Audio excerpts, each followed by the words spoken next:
What's going on, Jerome's? So firing up another 7-round Vikings mock draft now. We're going to shoot this one from the hip. I know we did a more in-depth one yesterday, but feel good about this one, especially day one of Senior Bowl practice in the books. Got some crushes, going to go get our guys. Scenario, so Kirko Wacko.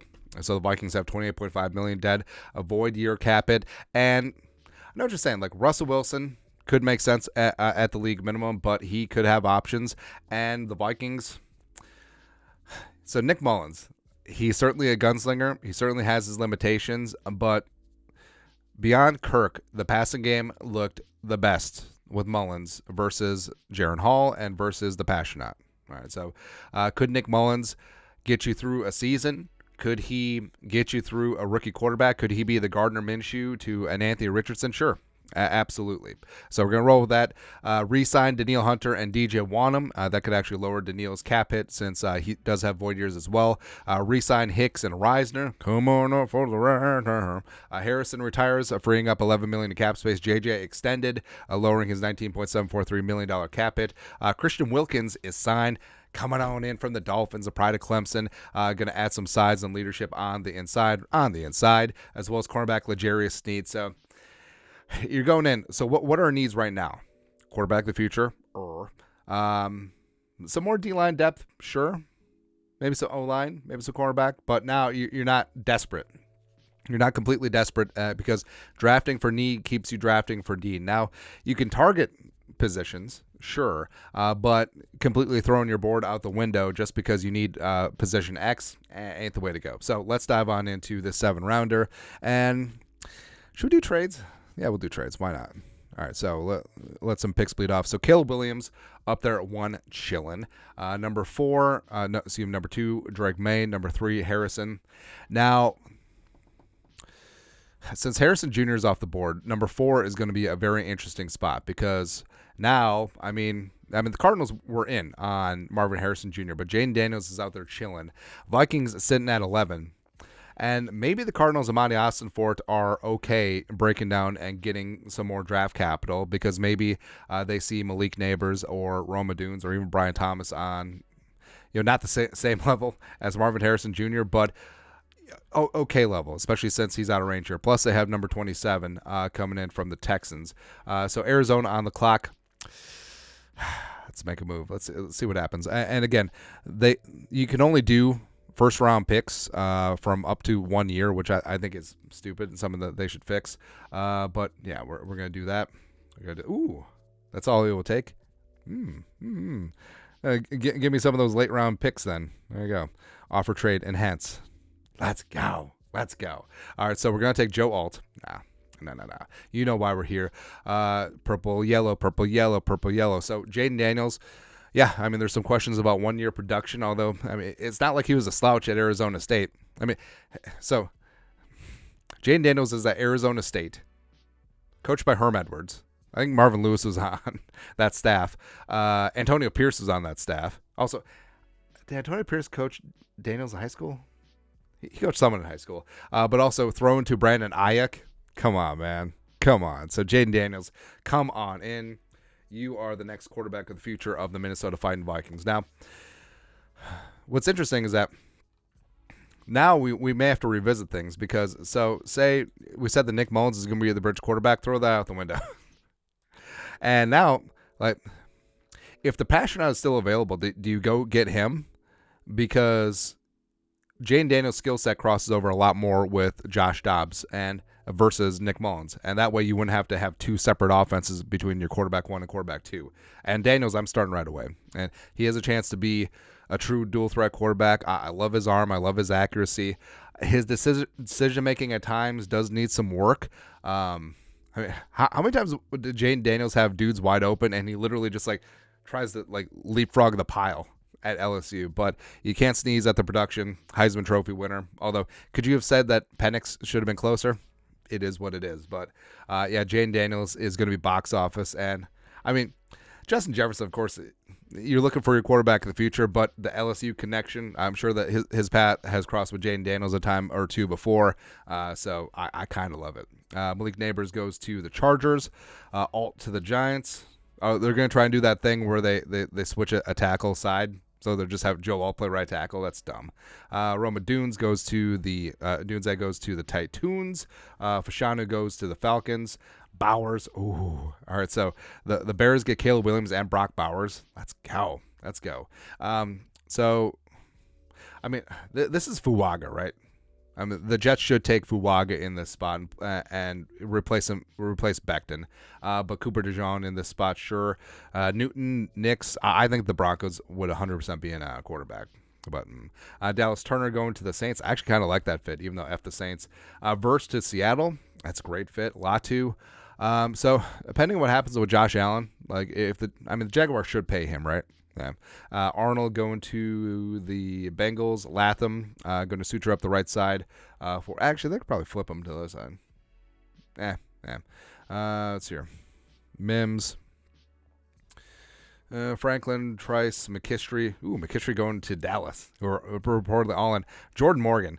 Jordan Morgan replacing Bakhtiari on the left side. That's a fantastic fit. That's really, really good, unfortunately. And, the Cardinals still got Brian Thomas. So the Cardinals took Fuaga, which is great. You're protecting Kyler, and you also got Kyler a wide receiver 1, because I think Thomas can be a 1. Murphy the second going to Buffalo, unfortunately. Let's see, Leonard Taylor going there. Walker. D's nuts. Penix going to the Giants in the second round. That's good, where you can have your cake and eat it too, because since Penix is a second round pick, doesn't necessarily have to replace Daniel Jones, but now you get the best of both worlds. You have a competition off. There you go. So we got a quarterback of the future. We're on the clock at 42, and we got a couple trade offers. Buffalo wants to come up 18 spots. It's going to cost them, Chief. Let's see. Kalen King is there. Chris Jenkins is there. Guyton, Chop Robinson. Dorless is there. Oh, my God. JPJ. So I was not expecting that. And, yeah, I guess I did just gloss over JPJ. But, frankly, I think there's next to zero chance. There's next to zero chance.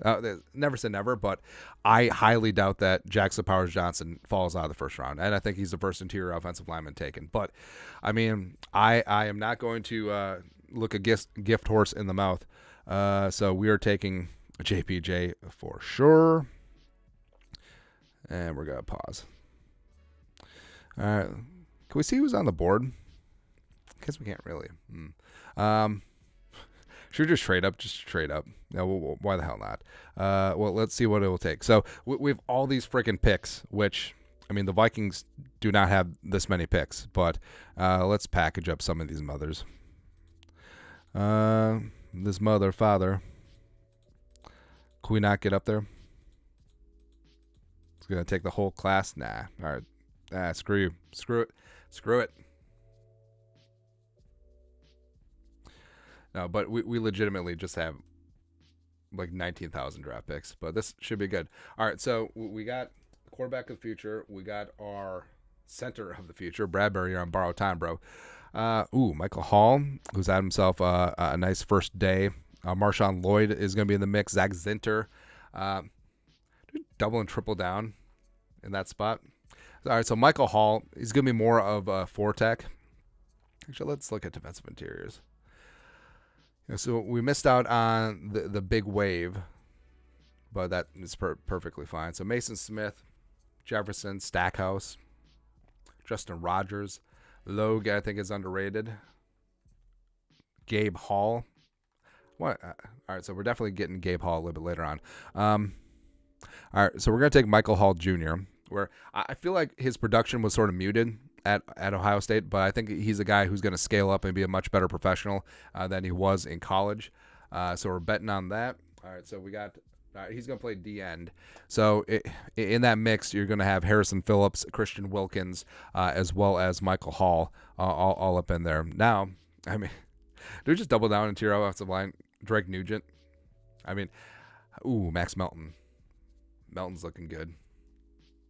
Could go that route. All right, let's do that. All right, so Max Melton, welcome on in. So his brother Bo, now they're going to be squaring off twice a year. It's going to be fun. All right, so we got the quarterback, we got center, we got our five tech, and also we got cornerback. I mean, Jordan Travis is just there winking at me. And we literally have 8 more picks. Like, do we just double down in this spot? Maybe not. Eichenberg is there.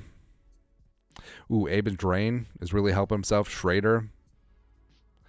Jumping Joe Milton. Let's go. Let's go, man. All right, so I'm going to go with Schrader in this spot. Where, I mean, he's had a lot of carries, but I think that he's a guy who's still going to be really good at the next level. And also pairing him up with Alexander Madison as well as Ty Chandler, it's not bad. Austin Booker, I draft Austin Booker all the time, though. Cam Hart is still there chilling. Moose Muhammad. Cedric Gray, I like. I don't know if he'll be anything more than a special teamer, though. Zion Logue, like we mentioned, is just there. All right. So I understand we always take Cam Hart, but don't care. We're taking Cam Hart. So we're really just getting that. Should we just take Joe Milton just for shits and giggles? Why not? All right. I cussed. It's a family show. All right. So Cedric Johnson is there chilling. Zion Logue. Screw it. There we go. Zion Logue. We are definitely just hammering down on the defensive line in this spot. All right. Now, all right, so what strikes our fancy? Sam Hartman. I want Brevin Ford Span later on. Isaiah Davis is good too. So is Rasheen Ali. Man. All right, so we literally have 4 picks left. So we can find an edge. No one really exciting. Linebacker, just in case. Nah. Yeah, let's check out wide receiver one time. Zakari Franklin is there. Gould. No one really to write home about. But let's just get our guys. So should we just triple down on offensive line? F it. This is how we do. And yes, I do think that, actually, screw it. Isaiah Davis, the power back from South Dakota State. A little bit of a north-south running with power. Let's go, man. All right, so we got 2 picks left. I definitely want Ford. Oh, shoot, I forgot about Gabe Hall. Can I trade this? Can I trade down? Does anyone have multiple picks left? There we go. All right, so I will trade you 227 for that and that. That and that. No? Who the hell says no, man? All right, you know what? Screw it. I'm going to force this trade. There you go. Screw you guys. Resume. Actually, it would be great if they took our guy. All right, so in this spot, we will take, as we go down early round, Gabe Hall, Pride of Baylor. A little bit undersized, but whatever. Brevin Span Ford. And please let me take the punter, because it makes me feel so nice. All right, Torrey Taylor. Let's go, man. All right, so this one got out of hand. So we were able to trade all the way up with Arizona at 4, be able to secure our guy, and all it took was a future first rounder. Now, in reality's terms, probably going to cost more than that, but and frankly, I would have been fine sending 3 first-round picks, but it is what it is.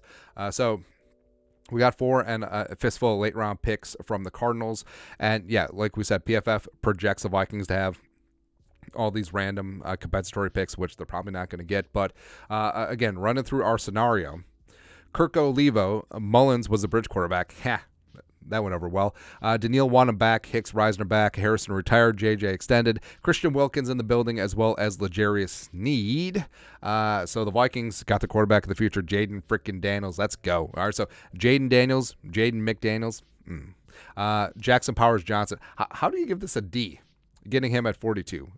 I think he's going to be a first-round pick. Basically, we're going to throw Bradbury out the club or move Bradbury to like tight end which he was when he started out at North Carolina State.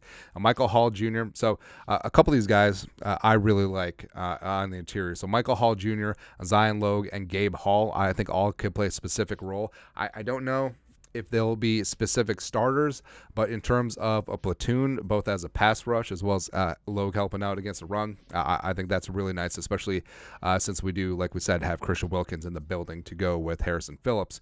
Cornerback-wise, Max Melton, Cam Hatt, to go along with L'Jarius Sneed. I kind of like that. Cody Schrader, Russian champ from Mizzou, as well as Isaiah Davis, the absolute hammer from South Dakota State. Jack Rabbits winning the Natty. Isaiah Davis going north-south, having himself a week at the Senior Bowl as well. So Cody Schrader, Isaiah Davis, Madison, and Ty Chandler. It's not bad, man. Joe Milton, just because we could. All right, so the quarterback room is going to be Nick Mullins babysitting like 3 kids. Well, Jaron Hall's like 97 years old. But so your quarterback room is going to be Nick Mullins, Jaron Hall, Jayden Daniels, who should start from week 1, and then Joe Milton, just because I love the huge arm. I mean, he's not good, but I don't care. Javion Cohen also on the interior, so double dipping JPJ and Cohen, formerly of Alabama, on the inside. And then, there's still more picks. Brevin Spanford, Golden Gopher, you know him, you love him. He's not the fastest guy in the world. He's not going to rack up a lot of yak. But in terms of tight end depth, especially since Hawkinson may be up on blocks for a while, yes. Then Torrey Taylor, the greatest punter in all the land because he got a lot of work because he was at Iowa. Ryan Wright, you're on the clock, man. That's it. But your thoughts on our thoughts. Kind of like this one, man. Let us know in the comment section below. Subscribe for daily Vikings takes. Want to support the work? Put a little something in the Venmo. But till next time, Skol, production value.